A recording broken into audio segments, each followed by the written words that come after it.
All right. Testing, testing.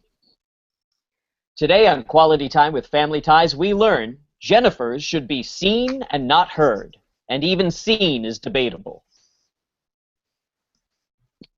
And in 3, 2, 1. Hey everybody, welcome to Quality Time with Family Ties. I am one of your hosts, Scott Jones. Joining me as always, Mr. Paul Packler. Paul, how are ya? I'm great. It's the penultimate episode, or as Scott Jones would call it, the next to last episode. You still remember that from last season. Dear God.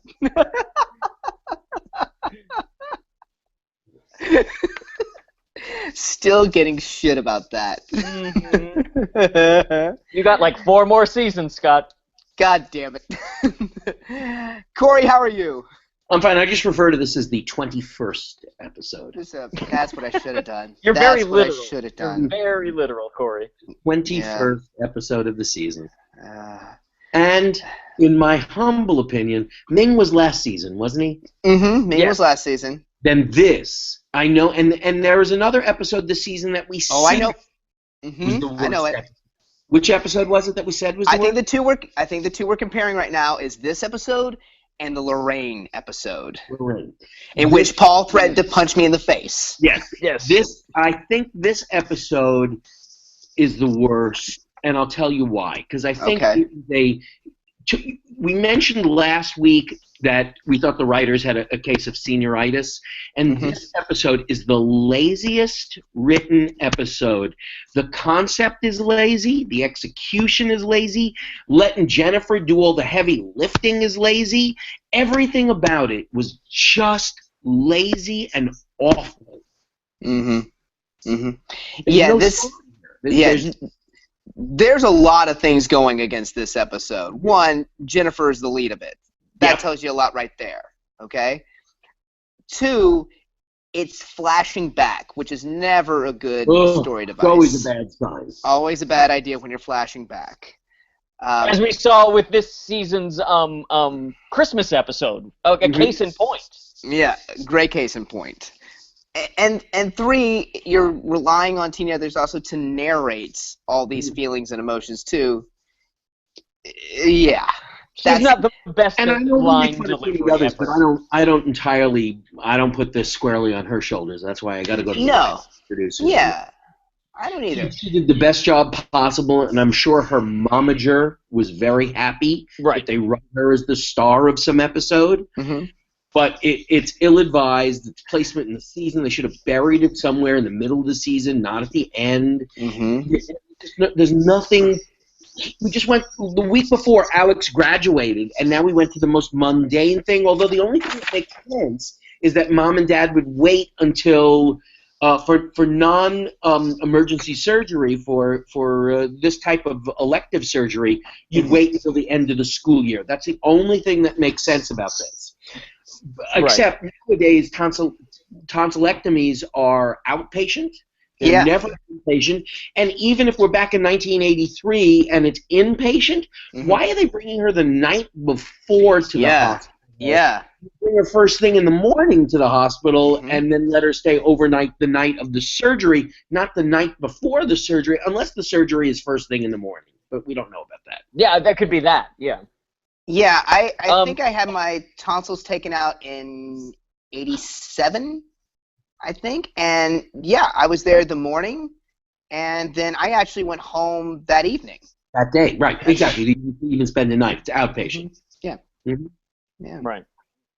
That's the other thing. Like, say, I don't know if you've had this experience. Like, say you've gone out drinking the night before, and you get pretty hungover, and you're feeling terrible and stuff like that, and then you have to go to work in the morning. I would usually, or you have to see people or something, you dress up a little bit, you put on a tie, so that way people are like, oh, you look good, and they don't look at you and see what terrible shape you're in. That's a good plan. I'll have to adapt that. I like that, Paul. Yeah. But Paul's here's the thing. My point...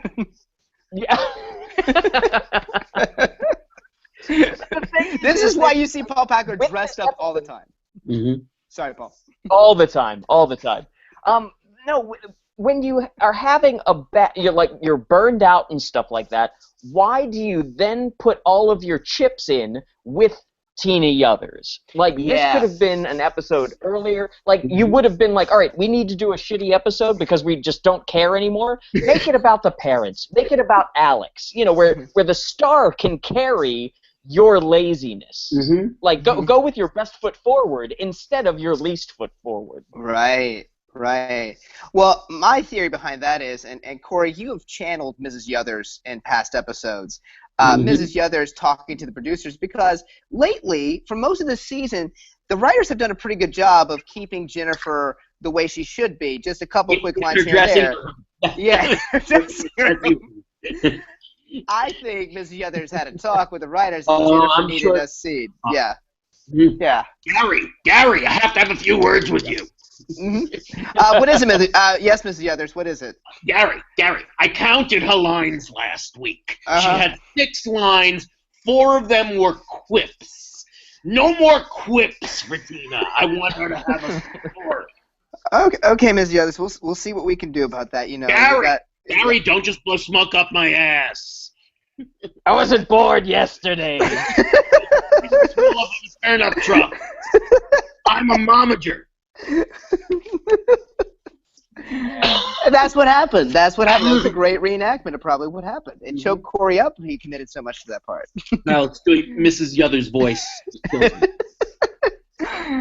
All right, everybody. If you're playing at home, we are on Season 2, Episode 21, Diary of a Young Girl. And we start off in the hospital where Jennifer is going to be having her tonsils taken out. And she, of course, is nervous. The family is trying to console her. There is a little bit of a weird bit of Alex coming in like he was doing rounds of the hospital. It was the most forced joke. Once again, they give you Alex as a total psychotic. Yeah. All of a sudden, Frank Abagnale the family seems fine with it. What's that, Corey? I said he's turned into Frank Abagnale from Catch Me If You Can. He's a doctor in the hospital in which his sister's having a tonsillectomy. This is crazy. I mean, it's so illegal. Like, they should call the authorities on him. He's impersonating a doctor. Everyone's fine with it, though. Everyone's fine with it. Now, here's the thing. This somehow becomes an episode about Cosby sweaters. I don't know how this happened.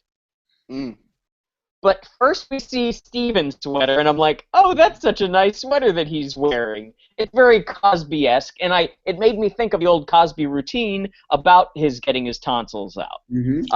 And so then we see Mallory.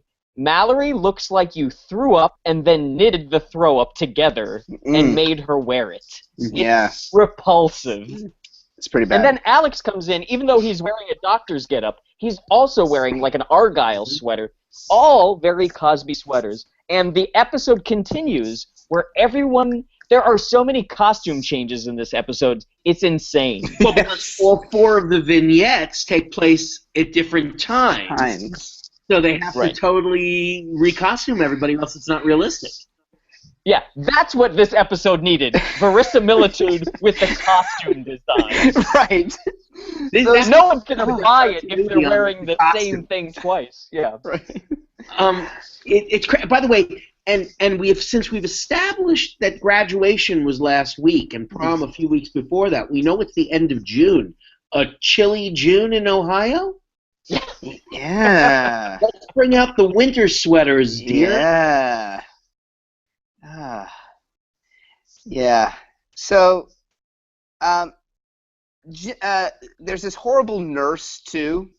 I think David Gary Goldberg has something against nurses because every nurse we've ever seen in Family Ties is always just has some sassy attitude and is rude.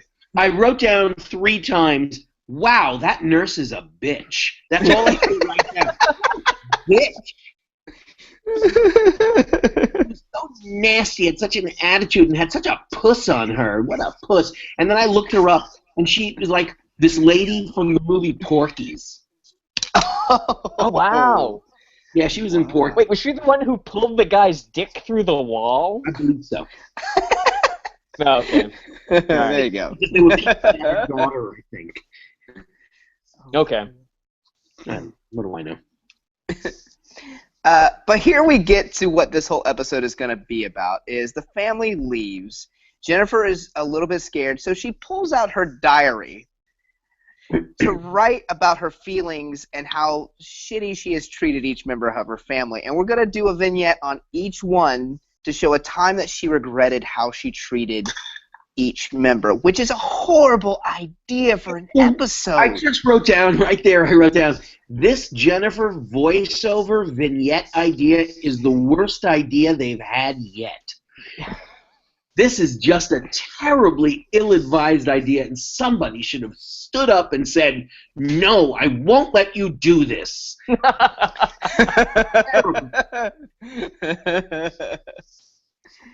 All right, so listeners, we're going to go through each one here because we have to.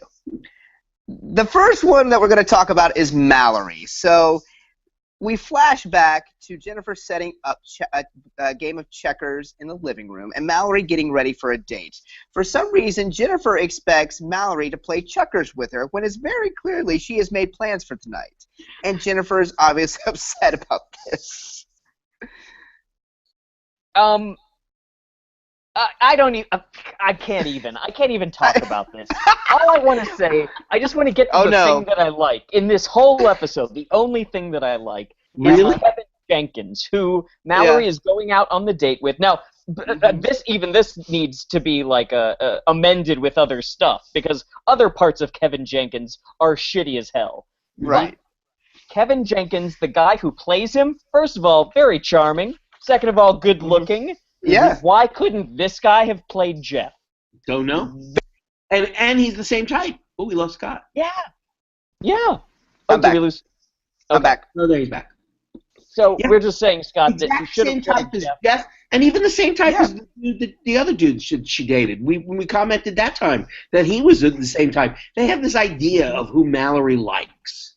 Very much so. Yeah. Very much so. So Mallory, Kevin comes over. Mallory rushes upstairs to get ready, and Alex and Jennifer are left alone with Kevin. Kevin says that they're going to go see a documentary because Mallory's into documentaries and into the same causes that he's in and everything. And Alex laughs that off. He's like, "Oh yeah, that's our Mallory," knowing that Mallory has lied about this. But Jennifer wants to throw Mallory under the bus and reveal that, no, Mallory's just saying these things because she likes you. Well, now here's the, this is where it starts. This is where this whole episode, it's just so fucking stupid. Paul, keep your anger under control. Please don't punch me in the face again. Don't tempt me. Okay. Don't tempt me. The fact that she's going out on a date with him, and then the whole thing of Mallory is she doesn't want Kevin to know that she likes him. Yeah. I'm right now, if you can't see, I'm doing the what the fuck is going on motion. Because why would you go out with someone that you didn't like? Isn't that part and parcel of going out on a date? And that's why what I was going to say was what Jennifer they want us to think. The premise of the episode is these are the bad things I've done to my family. And they lead off with something that I'm not necessarily sure is such a terrible thing that she did.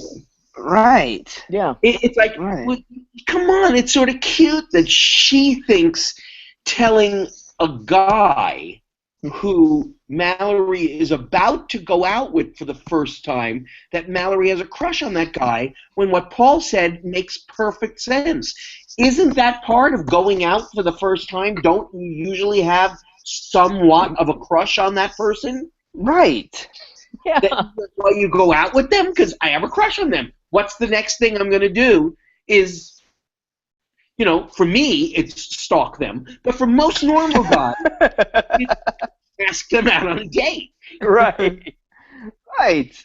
So she goes out on a date, and then Jennifer goes, guess what? You two guys who are about to go out on a date, she likes you. Well, of course. Of course, yeah, he sounds shocked by this. And then it's all like, I can't believe you did that to me, Jennifer. And Jennifer's like, oh, I feel so guilty. I feel so guilty that I told him that, and that was a terrible thing. Who cares? Let's move on. Especially that she knows that he likes like nuclear. He's a left-wing person. She should have been like, oh, by the way, Mallory denies that the Holocaust happened. Now that would have been amazing. Just leave that matzo ball hanging out for a second. Just bring that up while you're at dinner. Yeah. I kind of appreciated the fact that Kevin automatically calls her out about lying about liking documentaries and stuff. Mm-hmm. Right. It was I kind of appreciated that. Like because he could have been like, all right, I'm just gonna play along and see where this night goes. But he's like, I want you to be honest with me. But then they have this big, huge argument, and the date is called off.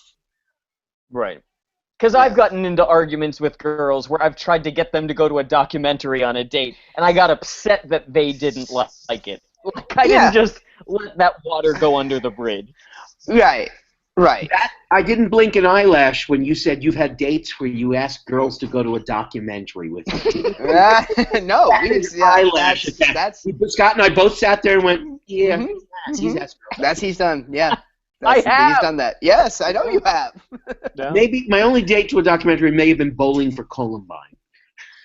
Wow. We double dated, remember that? Oh, God, that's awesome. Yeah, I guess at the end of the day, like, you got a date with Mallory Keaton. Do you really care? Yeah, it's like he sees her every day at school. He's like, oh, she's this brainiac who just happens to act like a moron 24 hours a day. And then Kevin leaves the house, the Keaton house, after their little blow up, their dust up, and he leaves. And the reaction from Jennifer was the equivalent of somebody playing evil, like, my plan. She's over the checkerboard like it was like a chess game, and she's like, ready for some checkers? Mm-hmm. Yeah. And Mallory runs upstairs pissed off. That is montage number 1. Mm-hmm. And I just wrote down, boy, was Jennifer bad. She was bad to her sister. Oh. Ooh. Yeah. I can feel a piece of my soul just died as we re-examine that scene. Let's kill another one, shall we? Yeah, we're gonna. Yeah. I started to write a series of the same notes, and it reads something like this: "Suck it, Family Ties." That's what I kept writing down. Suck it, Family Ties. And I figured that would be the first of 4 times I would write, suck it, Family Ties. I was so dreading 3 more fucking vignettes of Jennifer feigning badness to her family. Oh my God. Yeah. I stopped taking notes. I have no more notes after this. I figured, you know what? I could just easily describe the rest of this. I forced myself to write things, Scott. I almost gave up, but then I went, nah, I'll stay with it. I'll write a few more. Nothing really makes sense. That's me either. Nothing. A lot of it is Suck it, Family Ties. Corey, why should you put more effort into this than the writers did? That's what was my thinking. I was like, fuck so no. lazy. There are scenes that I just have nothing written down for. Yeah. I feel like going forward, every time we have a terrible episode of Family Ties, we should do, when we release the episode, we'll do #FamilyTies. That way our audience will know that we really hated this particular episode. I like it. And now she prefaces this next scene with, I think it's a little bit of a voiceover with her, the time that she had it out with Dad, this time. Yeah. This was not that bad again. Yeah. And it was like, really? I don't know. She does act like a douche in the one scene with Mom. That's the only scene in the second act. Mm-hmm. She acts like a douche. But in none of the other scenes does she really come off as too bad. It's like, wow, if those are the worst things about you, Jennifer, you're a pretty nice little sister, actually. Yeah. You know, the only thing I liked about this scene was the copious use of orange juice.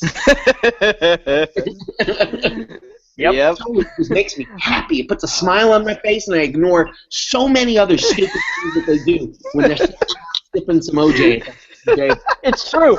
I start watching the OJ. I see where it's gonna go. I try to like back and forth.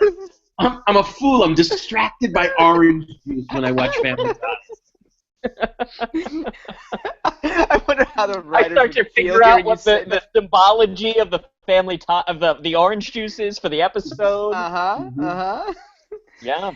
Yeah. So No, I will tell her that in this scene, what Elise says to her is, don't do what you always do, which is, I give you an answer, you're not happy with the answer, and then you go to Dad and ask him for the same question, hoping to get a different answer. And it is one, as a parent, that's one of the things I've always hated. I hate when my kids do that. That has started with me. Henry has now started to, he asks Mom, and then if he doesn't like Mom's answer, he asks me, and I ask what Mom said, and he'll lie and say Mom said yes. Let me it's ask already Mom. started. Yeah, I'm testing you on this one. I'm smarter than you. I'm going to go and ask Mom before I answer this. Yep. Wow. Yeah. They get very devious very, very early.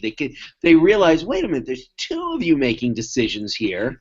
Sometimes you make them together. Sometimes you make them individually. If you make it individually, maybe I can fuck with the answer. Yeah. It's scary. The first time he does, like, you just lied to me. Like, he had a concept. He knew he was lying. Yeah. Yeah. I was taking a shot at it. Gosh, Henry's my hero. Oh yeah. Well, this is montage number 2. We're in the kitchen. This is going to focus on the time she treated Steven bad. And Jennifer wants to go to the movies with Chrissy, her friend.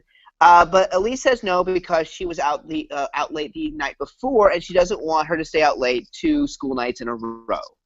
All right? And she even says, don't go ask your dad because I hate it when you do that.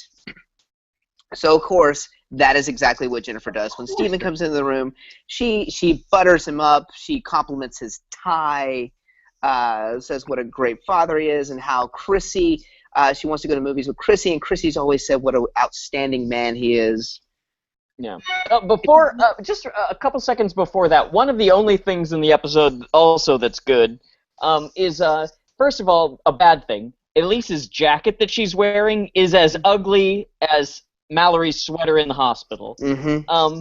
When she leaves, Alex is like, I'm worried about you. You're not having breakfast. You're working too hard, Mom. And then he throws her from behind his back an apple, and Meredith Baxter snags it with one hand. And I was just like, you know what? It's nice to see 2 people giving a shit. It was great. Worked out his bit of business, and I thought that was A-okay, A+. Yeah, and I love Meredith Baxter's return. It's like, I feel the same way. I know the feeling. It was that really was the most connected thing in this entire episode. It was So, of course, Steven realizes what Jennifer's doing and says, no, I agree with you. He repeats exactly what Elise said to her, that he doesn't want her out for 2 school nights in a row. Does the same little click on the nose kind of thing that Elise did. And Jennifer is pissed. So much so that she says, hey, Dad, your tie? Well, let me tell you something, mister. It's very right-wing. Yeah. And that's the reaction the audience gave right there. Yeah, that was it. Not that horrible. Not that bad. Wait, what? The burn or this episode? No, the whole them trying to think that this was a bad thing that she did. It's not that bad. No, this episode is bad. No. Yeah. Yeah. If I don't know, you guys are dads. I'm not, obviously. And I feel like if my kid came up and tried to pull that, I would laugh it off and not even remember it. Like, she might remember it for the rest of her life, And I would be like, I don't even know what you're talking about. Paul, you bring up something very, very good because, not to skip ahead too far, it seems like by the end of this episode, the whole family doesn't remember any of these instances. Nope. It didn't really matter to them either. They were not affected by any of this. Yes. Only Jennifer. She's such a non-entity in the Keaton family. Yeah. Yeah. She invents drama so that way she has self-esteem. She's like, this has to matter. I have to matter. Otherwise, there's nothing. Yeah. All right, well, let's take a break because this is where the commercial happens, and we'll be right back. And we're back. More diary bullshit. Yep. Jennifer's back in bed, back writing in her diary, whining, moping, and we're going to talk about Alex now, a time she was mean to Alex. This may have been the weakest scene of all four of them, too. This was like, what the hell is this? Yeah. It's what the hell is this, and running a joke way into the ground. I mean, that could have been slightly funny, but they run it way into the ground. I'm glad you theater majors find this very funny, but I hate to tell you, most of America doesn't know about the characters in Streetcar Named Desire, couldn't care less about it. Maybe you should ease up on the streetcar humor. Exactly. They really played up the jokes and references to Streetcar Named Desire. And all of a sudden, we've said this before, and all of a sudden, Alex is graduating, and he graduated last week. Mm-hmm. How is he playing isn't this a high school show? Yes. What is he doing? A high school show? And he's never acted, and he's a senior in high school, and he's going to get the leading role in Streetcar. First of all, look at Michael J. Fox. That's like us playing Stanley Kowalski. I was going to say, I feel like between the four of us, the three of us and Michael J. Fox, none of us would ever play Stanley Kowalski ever. I have a better chance of playing Blanche than I do Stanley. Yeah. As far as the timeline, Corey, I think I can ignore that because she's remembering a past event. So this event could have happened. You're totally right. I didn't think of that. You're right. Good job, Scott. Good, you nailed that one. Thank you. But so he's trying to audition for it, and he needs someone to help him run lines. Is that all? Yeah, that's pretty much it. He has an 8x10 of the actress that is going to play. All I could write down was, I'm so glad that in 12th grade she has a headshot. Yeah. He also says something that made me laugh. If you thought Tennessee Williams references were a deep cut, he goes, theater is as old as humanity. It's been the thing of Judeo-Christian amusement. And I was like, Alex, you dumb fuck. The Greeks invented Western theater. Exactly. So, there's my BFA paying off. Exactly. Hey, Alex, we're not talking about, the era of Christ. We're talking about around 400 BC is what we're talking about here. Yeah. A long-ass time ago, Alex. Yeah. Long before Jews were known to be. Everyone was Jewish. Yeah. Yeah. In the area of the world, they were all Jews. Yep. It all existed at that time. That and the Greeks were whatever the Greeks were. Yeah. Worshipping Zeus. Mm-hmm. Yeah. So Alex needs someone to run lines with him. Mallory leaves. And so Jennifer says, all right, I'll run lines with you. And he immediately tries to get into character to play Stanley, does a really bad Southern accent, and Jennifer laughs at him. I mean, it's the worst act. I want to say that Michael J. Fox could do a better Southern accent, but I don't think he could. I feel like that was true... Mm-hmm. I think he really was committing to that and really trying. Yeah, that was like a Corey Pepper accent. That was really a real good Southern accent. We got long roll. Oh, lordy. He never once screamed Stella, though, did he? They resisted. No, he did. Did he? No, he did. Sadly, okay. He did. Sadly, it went there. This is where they're beating it into the ground. That was actually better, Corey. That was better. Yeah, that was way better. Because he kind of does it like. Joke, though. There was a little Brando joke in there too. Yeah. Yeah. You're no you're no Brando. Neither are you, Jennifer. And so Alex says, "Well, how about I stand outside this door and you scream down to me and scream down to me from the balcony." And so he says a line, and then Jennifer shuts the door, which locks him in. And that's when he screams, "Stella! Stella!" And then goes, "Jennifer!" And then the most ridiculous moment, he takes the 8x10 headshot, puts it on the wall, rips open his shirt like Brando, and starts doing the lines. At that point, I went and got another beer. I couldn't take it. I was like, away from the screen too. I have a huge blank spot right after I wrote the word Stanley, and then there's nothing else for the rest of the scene. I have just all blank. I thought I took a break from watching it. It was a horrible scene. Mm-hmm. It was. A low point in a terrible episode. Right. And now we get to our final scene, our final montage with Elise, a time when Jennifer was mean to Elise. And I agree with you, Corey. This is the only scene that made some kind of sense. Because this is the only scene in which they let Jennifer be a little piece of shit. Mm-hmm.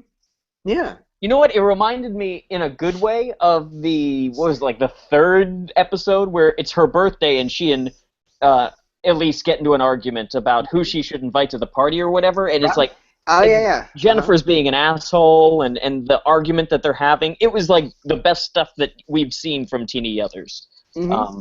But it reminded me of that. Yeah, and a good reason for her to act like a little shit. You know, Mom's been away, I'm missing Mom, so I'm acting out. All of it made sense. It was just, they gave it a good solid foundation of, I'm 10 years old and my mom's not around right now, and they started it with Dad, and then they had the bad souffle, which of course doesn't make any freaking sense, because why would a rookie... It's like somebody who doesn't know how to cook would know what their limitations are, and at least is she that stupid that she doesn't know that a souffle is very tricky to cook? Yeah. Why is it so tricky to cook? Because soufflés have to rise in the oven, so it's a chemical thing where you have to have enough egg, and it has to be at a low enough temperature so that air gets underneath it, and it has to rise. And sometimes soufflés, and it depends on the atmospheric conditions, whether you are, where you are in the country, how high or low you are to sea level. Sometimes they just don't rise. Sometimes they rise, sometimes they don't. Sometimes they collapse. And that's just aesthetically unpleasing if your souffle collapses, but you can still eat it. It's still edible. But hers turned out hard as a rock. Right. Yeah. Corey, you cook. Have you ever cooked a souffle? I'm sorry. I have never attempted. In fact, earlier today, I did make. I was just thinking of that. I was making. Have you guys ever had popovers? Like it's a bready breakfasty thing that's made with eggs, and you make it. It's almost like a pancake batter, but when you put it in the oven, the popovers rise up, and it looks like a chef's cap. With that, it's like on the inside and bready on the outside, and you just put butter or margarine on it or something. So we just had popovers this morning. They're like little mini soufflés because they rise, and you shouldn't open an oven when you're cooking them because they can collapse. You don't want any gust of air to come in and hit them or a change of temperature. It's tricky. But here's Mallory making a souffle that comes out like it's lava. Yeah. Yeah, and all this is because Elise has been working really hard. She, again, Elise's job is kind of weird now. She's an we know she's an architect, but she's working for some company now. I guess it's confusing. So she's working late hours. Jennifer is upset by this because dinner's not good and Mom cooks better. And Elise comes home. And Mallory says, sorry, Mom, I burnt the dinner, but I'll make it up to you when I cook breakfast tomorrow. Alex has a quip. And then Elise notices that the breakfast dishes have not been done, and it was Jennifer's responsibility to do them. And that's what starts this argument off. That Jennifer says, the breakfast dishes. The breakfast dishes. And Jennifer's like, well, what difference does it make? You're not even here. And then... they argue. Ugly real fast. Yeah, it gets ugly really fast. And so yeah, they're arguing. She's like, why aren't you here? And Mom tries to explain, well, I'm working on this, and you still have responsibilities, you still have chores, you still have to do all that. And Jennifer gets angry and storms off. You know what? Pretend like for a second it's 1984. Okay. And you're working in the Rust Belt. Or should I say, you were working in the Rust Belt until the plant closed down. Right. And you've been doing odd jobs in order to make ends meet. And then you and your wife and your kids sit down. It's been a hard day of trying to, pay the bills. And then you get to watch a scene of people arguing about doing the fucking dishes. Yeah. How is that enjoyable at all? First world problems. Yeah. Paul, you just tapped into why Roseanne was such a successful show. Mm-hmm. Yes. Holding a mirror up to nature, I guess. Yeah. Oh, God. You're exactly right. Yeah. Yeah. So then we're back in the hospital for the grand finale. Was it grand, Paul? Well, everything's relative. Yeah, they're back in the hospital. It is an interesting. I kind of like that they had this shot, even though it went on a little too long, of Jennifer's POV of waking up, and Mallory and Alex are talking, and Elise, looks in and says, "Oh, I think she's waking up," and then they cut to Jennifer. She can't talk, thank God, because her tonsils are out. And now this reminded me of something that I haven't even seen it, so I need to put this out there. Okay. Maybe Corey, you'll know, but was there a MASH episode that was totally from the POV of someone having surgery done to them? I believe so. I think you're right. Okay. Mm-hmm. Okay, because I felt like I was like maybe they're using a similar dynamic shot sort of thing from that, but I think you might be right. Yeah. Okay. And immediately Jennifer wants to, tell them all, how much she loves them and how much she's regretted the way she's treated them. And so she clearly mimes, I like a piece of paper and something to write with.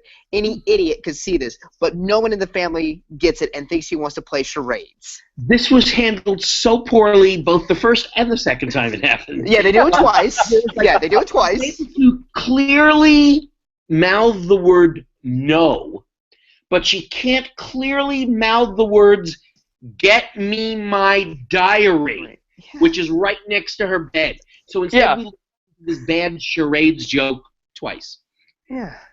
There's a funny thing in the movie They Came Together, the romantic comedy David Wayne Michael Showalter movie with where they sort of take all the tropes and stuff like that, where Paul Rudd goes like this. You can't see it, but I'm doing the writing for the check, and he goes, "Here, wait a second," to Amy Poehler, and he goes, "More wine?" to the waiter across the room. I remember that. It's amazing. It's a great. Yeah. More wine. But oh god, it just goes on for so long. You could either point to the book, or they could use their brains and realize that this means I want to write on something. Yeah, something. Right, and so they finally put it together, and she writes out to Alex that he would be a great Stanley, which no, he wouldn't. No, and he doesn't understand what that means. He doesn't remember it at all. Yeah. And she tells Mallory, "I like it. I think you look really pretty when you go out on dates." To which she says, "Thanks." And then she wants to tell Mom and Dad that she loves them, but the evil nurse comes in to take them all out because visiting hours are over, and they must leave immediately, apparently. When are the visiting hours over? It's like she just woke up. When the Keatons are there, the visiting hours are over. Right. She just woke up. And so they leave, and she's written "I love you" on a piece of paper. She shows it to the nurse. The nurse sees it and says, "Oh, well, thank you, dear." And then she mimes that she wants to go. She wants her parents to have it. To which there's the whole charade joke again. And so the nurse leaves with the paper, and this was the weirdest ending. Elise and Steven come in, and they say we love you too, and the whole thing is like we just like a Uncle Ned episode. Like everything's really serious, no audience reaction, no applause. It's just extremely quiet, and like Jennifer almost died. Mm-hmm. I feel like it was probably the fact that the audience left at the top of the scene. They were they were like, we're done. They started filing out. They were like, this is awful, and we're leaving. Yeah. It just ends so incredibly and abruptly flat. I'll say this: it's nice when Jennifer can't talk. I really enjoyed that she wasn't able to speak. I wish they just made the decision for future episodes that yes, something horrible happened on the table, and she no longer has the ability to speak. She has a tracheotomy, and so for the rest of time, she just can't talk. Just an awful episode. Thank God there's only one left for this season. This one's just awful. This was a painful one. This one, I honestly, I'll tell you the truth. I think I stopped in between each vignette. I paused it in between each vignette because I thought I could overdose on this in a serious medical emergency. Like I could only take tiny little shots of this piece of shit. Yeah. It's true. It's true. really I'm bad. glad that I wasn't the only one who had that experience. It was terrible. Yeah. I'm still debating which I think was worse, the Lorraine episode or this episode. They're very neck and neck for me. Yeah. The Lorraine episode might be worse because it doesn't make any sense. This one is just inept, and no one cares. That one was just, like, completely a fiasco. Remind the old man again, who was Lorraine? That was lady. The older woman who, like the 40-year-old woman who called into the high school radio. Let's not relive it. Paul's gonna punch me again. Say no more. It has come flooding back to me again. Wow. But next week, guys, is our final episode of Season 2. I can't believe we've done this. I can't either. I can't believe if there was ever a point of us giving up, this season really put us through the ringer, man. It's got to be uphill from here. They say that season 3 of series are usually their best, or they hit their peak. I'm hoping that's true. I'm really hoping that's true. Yeah. The only way it could get worse is if like season 3 was just a blank screen. Like they were just like Sopranos. How much we're not going to try.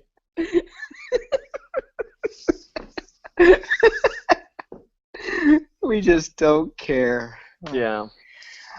All right, guys, that's another one down. We're almost to the end. For questions and comments, please feel free to email us at qualitytimewithfamilyties@gmail.com. And for updates, you can follow us on Twitter at QTWFT. We're also on Twitter. I'm at Follow Jones. I'm at Paul Packler. I'm at Corpep. And be sure to like our Facebook page. I'd like to thank our host and producer, Barbara Dillon at Fanboy Comics. Fanboy Comics is an online conglomerate of geek media providing its readers with daily interviews and insights into the pop culture spectrum. We also like to thank Perry Adams, who beautifully performs the theme song Without Us. Be sure to check out Perry's music at perryadams.net. And we'd like to thank Bryant Dillon, Fanboy Comics co-president. He does our artwork and also edits our show. We also like to thank Sean Foster, Fanboy Comics graphic designer, for doing our logo. Thank you, everybody, and we'll see you next week. Bye. Bye-bye. Bye-bye.